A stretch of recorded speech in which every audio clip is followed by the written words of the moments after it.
Hello and welcome. हाँ जी sir हम कहाँ थे? हम लास्ट क्लास में क्वेश्चन 20 तक कर लिए थे एंड हमारा दो क्वेश्चंस बचे थे जिसको मैं इस सेपरेट वीडियो में लेता हूँ। दो क्वेश्चंस बचे थे, छोटे छोटे बच्चे थे, ठीक है। हाँ जी सर, देखो ये क्वेश्चन का ना दिमाग लगाया मैंने, थॉट दिया इस पे, बट ना शॉर्ट शॉर्ट आंसर नहीं मिल पाया मेरे को। कैसे शॉर्ट शॉर्ट आंसर नहीं मिल पाया? कि इसको मैंने रिड्यूस करके देख लिया, लंबा चौड़ा पूरा सॉल्व करके देखा, बट एक कहीं प्रॉपर कंक्लूजन में नहीं आ पहुंच पाया। तो एक चीज़ मैं आपको बता दूं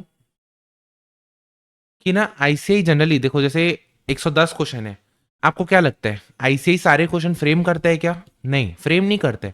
आईसीआई क्या करता है? Copy paste. कोई भी अच्छी मॉड्यूल अच्छे कोई दूसरे एग्जाम से ना कॉपी पेस्ट करते हैं।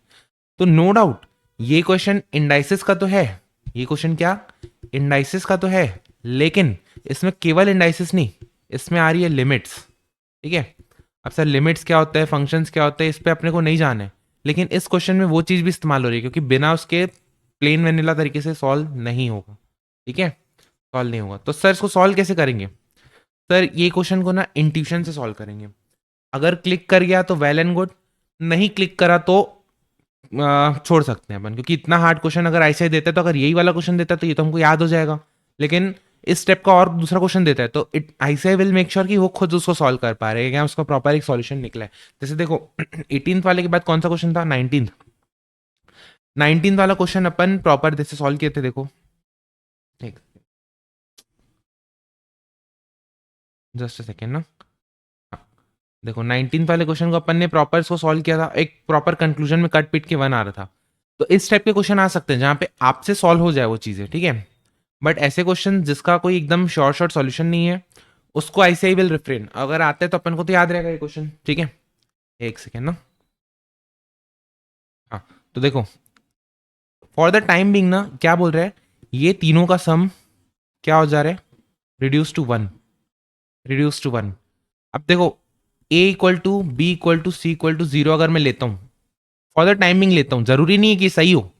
ट्रायल एंड एरर करके देखते हैं ना। अगर A equal to B equal to C equal to zero अगर करके देखते हैं ट्रायल एंड एरर, तो वैल्यू क्या आ जाती है? देखो एक्स की power B plus X power minus C plus one. इसकी वैल्यू क्या आ जाएगी? वन अपॉन एक्स की पावर जीरो प्लस एक्स की power zero plus one, that is equals to one upon one plus one plus one, one by three. इसकी value क्या आ गई? One by three. सिमिलरली इसकी वैल्यू क्या आ जाएगी? One by three. इसकी वैल्यू क्या आ जाएगी? One by three. और तीनों को अगर ऐड करूंगा तो one by three plus one by three plus one by three equals to one. और क्वेश्चन में क्या बोला है? वो रिड्यूस टू वन, यानी सेटिस्फाई कर रही है कंडीशन अपनी। तो कहीं ना कहीं ये वन ऑफ द सॉल्यूशन है, जरूरी नहीं कि ये एग्जैक्ट यही सॉल्यूशन है, but one of the solution है। Sir one of the solution क्यों है एबीसी का? क्योंकि ये ए बी सी की वैल्यू अगर जीरो रखता हूं तो ये इक्वेशन को हमारे सेटिस्फाई कर रही है, ठीक है। इक्वेशन को हमारे सेटिस्फाई कर रही है। और हमसे पूछा क्या है? ए प्लस बी प्लस सी की वैल्यू।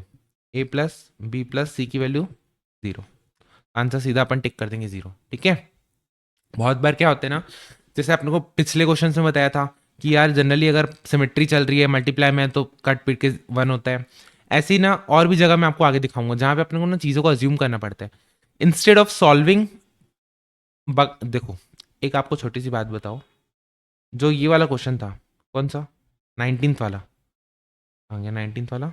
हाँ, 19th वाला क्वेश्चन देखो। 19th वाले क्वेश्चन में क्या आंसर जो नाइन्थ का आ रहा था, क्या वो वन आ रहा था? हाँ सर वन आ रहा था। That was independent of A B and C. Answer में ए बी सी का जिक्र कहीं नहीं था, that was independent of A B and C. तो अपन ए बी और सी को अज्यूम कर सकते हैं कि भाई A equal to one, B equal to two, C equal to three, या फिर A equal to B equal to C equals to one. ऐसे कुछ भी अज्यूम कर सकते हैं क्योंकि अल्टीमेटली ए और ए बी सी के टर्म्स में तो आएगा ही नहीं आंसर, ठीक है। तो कहीं कहीं पे ट्रिक्स अप्लाई करनी पड़ती है। चलो 18th वाले को हमने किया धराशायी, अब करते हैं 20th वाला। सर आई नो आपको 18th वाला थोड़ा इतना मजा नहीं आया होगा कि सर ऐसे कैसे एज्यूम कर लिया। वो यार चीजें अगर दिख गई तो वेल एंड गुड, नहीं दिखी तो आपको कुछ नहीं कर सकते उस पर। बट ऐसे ही ऐसा क्वेश्चन नहीं देगा आपको, ठीक है। देखो 20th वाला, 20th वाले को देखते हैं ये क्या बोल रहा है। इफ 5.678 की पावर x इक्वल टू 0.5678 की पावर y इक्वल टू 10 की पावर z। मतलब basically a equal to B equal to C के फॉर्म में दे रखा है और जो कंक्लूजन मांग रहा है then one upon X minus one upon Y plus one upon Z equal to one. ठीक है, क्या इस आंसर में कहीं पे भी 5 6 7 8 वाली टर्म का जिक्र है क्या? 5 6 7 8 वाली टर्म का जिक्र है क्या? 5 6 7 8 वाली टर्म का जिक्र नहीं है।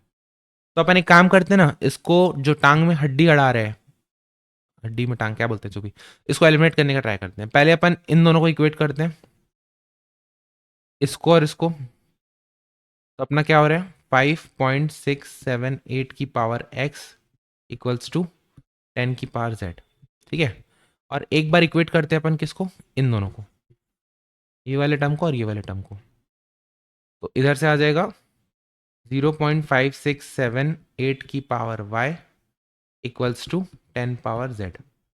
ठीक है, अब देखो इसको मैं ऐसा भी लिख सकता हूँ, 10 इंटू 0.5678 की पावर x। क्या मैं लिख सकता हूँ? हाँ सर लिख सकता हूँ। अब मैं काम करता हूँ ना, जो ये वाली टर्म है ना, इसको एलिमिनेट करने का ट्राई करता हूँ। यहाँ से वैल्यू उठाता हूँ 0.5678 की और यहाँ पे पुट कर देता हूँ, तो बात वही हो जाएगी।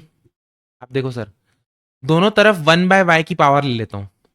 सर अगर 2 इक्वल्स टू 2 है तो दोनों तरफ स्क्वायर लूंगा तो वही हो जाएगा, 4 इक्वल्स टू 4, दोनों तरफ रूट लूंगा तो वही हो जाएगा।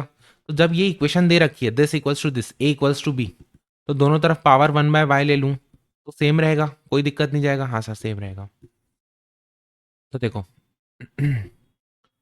0.5678 की पावर y होल की power 1/y equals to 10 power z की पावर 1/y। ठीक है, अब जैसे ही बड़ा वाला ब्रैकेट खुलेगा y से y कट जाएगा, 0.5678 इक्वल्स टू 10 की पावर z अपॉन y। ठीक है, 10 की पावर z अपॉन y। तो ये वाली वैल्यू को जो ना रिप्लेस कर देता हूँ, कहाँ पे, ये वाली वैल्यू को उठा के पुट कर देता हूँ यहाँ पे। इसकी वैल्यू क्या आ गई, 10 की पावर z अपॉन वाई। तो 10 इंटू 10 की power z upon Y whole की power x equals to z। क्या यहाँ तक कोई दिक्कत है क्या? नहीं सर यहाँ तक कोई दिक्कत नहीं है। जस्ट अ सेकेंड ना, फ़ोन मेरी ना परेशान कर रही है मेरे को। इसको मैं डाल देता हूँ DND मोड में। 10 की पावर z, देखो इसको जूम इन करते हैं सर, थोड़ा अच्छे से लिखते हैं। 10 इंटू 10 की power z upon Y whole की पावर x इक्वल्स टू 10 की पावर z। ठीक है, तो इसमें पावर्स ऐड हो जाएंगी क्योंकि मल्टीप्लाई में 1 plus Z upon Y whole की power x equals to 10 power z। और इसको ब्रैकेट खोलते हैं, 10 की power 1 plus Z upon Y into X equals to 10 की पावर z। अब देखो बेस सेम है, we compare power, 1 plus Z upon Y